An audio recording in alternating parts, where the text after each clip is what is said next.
नमस्कार मित्रांनो, आज आपण पाहणार आहोत 8 मार्च जागतिक महिला दिनानिमित्त एक नंबर जबरदस्त भाषण. चला तर मग सुरू करूया. नभाला भिडण्याची जिद्द तिच्या नजरेत आहे. यशाची नवी व्याख्या आज तिच्या मनगटात आहे. चूल आणि मूल ओलांडून तिनं अवकाश व्यापलंय.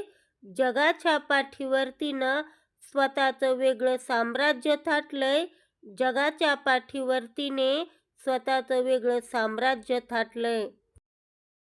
अध्यक्ष महोदय, उपस्थित पाहुणे आणि माझ्या माता भगिनींनो, सर्वात आधी तुम्हा सर्वांना जागतिक महिला दिनाच्या मनपूर्वक शुभेच्छा.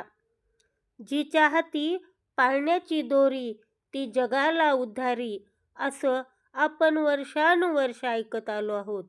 पण आजची स्त्री केवळ पाळण्याची दोरी ओढणारी राहिलेली नाही, तर ती आज विमानाचं स्टेअरिंग धरते, देशाचं अर्थकारण सांभाळते आणि आकाशाला गवसणी घालते. आज आपण महिला दिन साजरा करतोय, पण हा दिवस फक्त शुभेच्छा देण्याचा किंवा गुलाबाचं फूल देण्याचा नाही. हा दिवस आहे त्या संघर्षाचा जो सावित्रीबाई फुलेंनी शेण गोटे सोसून केला. हा दिवस आहे त्या जिद्दीचा जो जिजाऊंनी शिवराय घडवताना दाखवला. आणि हा दिवस आहे त्या धैर्याचा जो झाशीच्या राणींनी रणांगणात गाजवला. आजच्या युगात स्त्री अबला नाही, तर ती सबला आहे. आज ती घराची भिंत नाही, तर घराचा पाया आहे. पण तरीही आजही समाजात तिला समानतेच्या वाटेवर अनेक अडथळे येतात.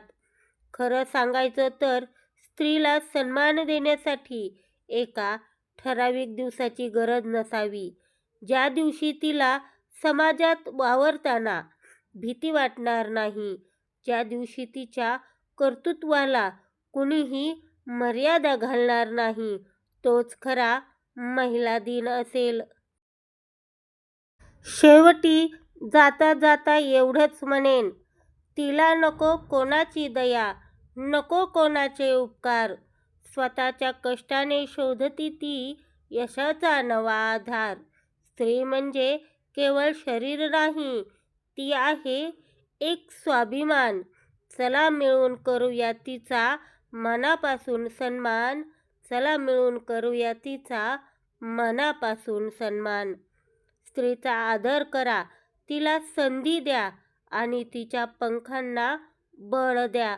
कारण जेव्हा एक स्त्री घडते, तेव्हा एक संपूर्ण कुटुंब आणि पर्यायाने देश घडतो. धन्यवाद. जय हिंद, जय महाराष्ट्र. मित्रांनो, अशा प्रकारचे नवनवीन शैक्षणिक व्हिडिओ पाहण्यासाठी आपल्या चॅनलला सबस्क्राईब करायला विसरू नका. धन्यवाद.